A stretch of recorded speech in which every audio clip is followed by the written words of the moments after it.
You're listening to Body Confident Friday, the place to be for tools, strategies, and perspectives to help you feel more comfortable and confident in your body.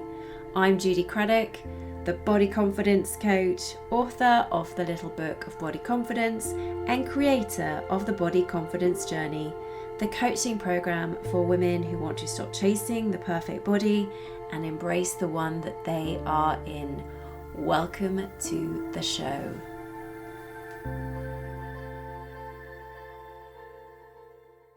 Now today I want to talk about your clothes and your body image and the relationship that exists between the two of them. Now the reason why I'm talking about this is really because before I worked as a body image coach, I trained and worked for a while as a personal stylist, and one of the things that I did for my clients was to help them declutter their wardrobes. And through doing that, I learned a lot about how a woman felt about her body just by seeing what was or wasn't in her wardrobe. So in this episode, I'm going to share with you the key signs that I have learned from working with clients that your clothes are having a negative impact on the way that you feel about your body, and also what you can do about it. So as you listen into this episode, if you can, I'd advise you just to take a peek in your wardrobe and ask yourself if any of the following things that I'm going to share with you ring true for you. So let's look at the first key sign that maybe your clothes are not helping your body image. So the first key sign is that you are holding on to clothes that don't fit you. So do you have clothes in your wardrobe that don't fit? Perhaps you find it hard, particularly to part with clothes that are too small. So that's one of the key things that I noticed in the clients that I work with. They were holding on to clothing that no longer fit them because they were too small. And I know it's really tempting to hold on to clothes that are too small because you hope that you'll be able to fit into them again. But the problem is, when you do this, subconsciously, you send yourself the message that your body isn't acceptable as it is right now. And every time you see those small items of clothes, they serve as a constant reminder of this. So I always used to say what hangs in your wardrobe should represent your body as it is today, because the journey to better body image starts with acceptance of your body exactly as it is now. So here's what to do. Be really honest with yourself about what fits you and what doesn't, and remove anything from your wardrobe that no longer fits. And this could include, maybe you've got some clothes in there that are too big for you as well. You can give the items to charity, you can sell them. Please don't put them in landfill, put them in a textile bank. And if you really can't face getting rid of certain items yet, just pack them away out of sight and come back to them in 3 to 6 months' time and ask yourself if you're now willing to let them go. So that's the first sign to look out for. The second sign to look out for is if your wardrobe is full of baggy or dark clothing or both. Now, if your wardrobe is full of oversized and or drab clothing, it's quite possible you're hiding behind your clothes. And if the primary purpose of your clothing is concealment, you may well be struggling with your body image. And although you may believe hiding your body will help you feel more comfortable and confident, it's a short-term fix for the anxiety that you feel about your body.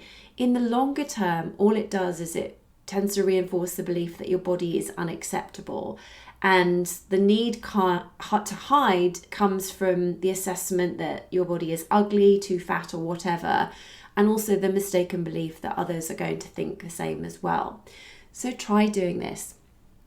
Look at the clothes that you wear the most to conceal your body and ask yourself what body parts you're hiding.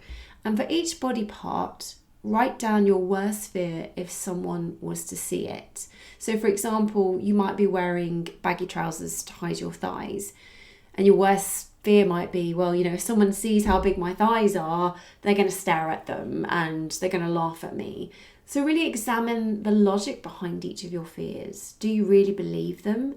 Would you think this about other people? And more importantly, has this ever happened to you? So challenging the fears allows you to see them in a slightly more objective light. And then if you can get through that, the next step is a little trickier, but it's really important to be able to do this. The next step is to wear something that reveals the body part that you've been hiding. And I know this is difficult.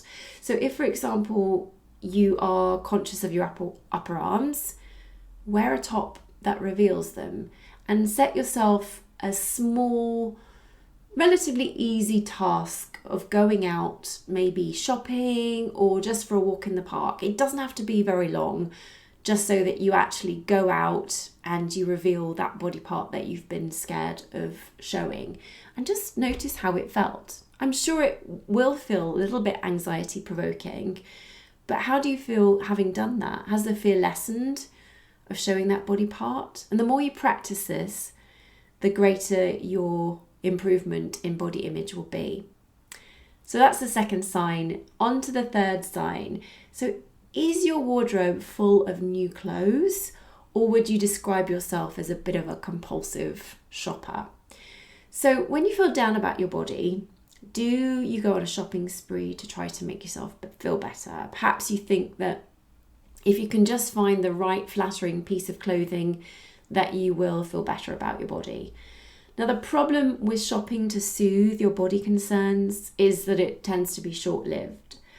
Although nice clothes can make you feel good in the short term, if you don't deal with the uncomfortable feelings you have about your body in the first place, the clothing will never be the solution. So immediately after making a purchase, you may feel better for a while, but this feeling will soon be overcome by guilt, followed by those same insecure feelings that you originally had about your body. So try this instead. Pick an activity that helps you to process any uncomfortable feelings that come up about your body and that tend to lead you to going and shopping for clothes.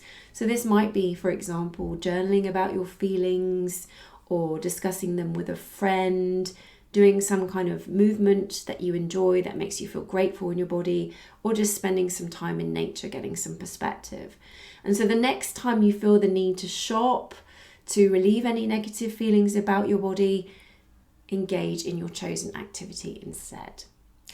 And the final sign to look out for is not liking anything in your wardrobe. So maybe your wardrobe is full, or maybe it's quite sparse, but there isn't anything in there that you really like. Perhaps your wardrobe is full of worn-out clothes, or maybe just things that other people have bought for you. So maybe you just don't believe that your body is worthy of having nice clothes. And if this is the case, you may be avoiding shopping for clothes because you just don't believe that you deserve new things. And you may sometimes get desperate for certain items of clothing because you don't have anything, and you'll buy a few pieces, but you'll do whatever you have to do using the quickest and easiest means possible to get those bits of clothes without really considering if you like them. So if you're making do with clothing that you don't like, it's highly likely that you don't like your body very much. But the problem is, opening your wardrobe every day to clothing that you hate just reinforces any negative feelings you have about your body. So beginning to build up a wardrobe of clothes and accessories that you actually like to wear will help you feel that your body is worthy of nice things. So try this. So try and list 3 things that you like about your body. Now, I know this might be a struggle if you really feel that you hate your body, but maybe ask a partner or a trusted friend to tell you what they see, because they're going to be far more objective than you.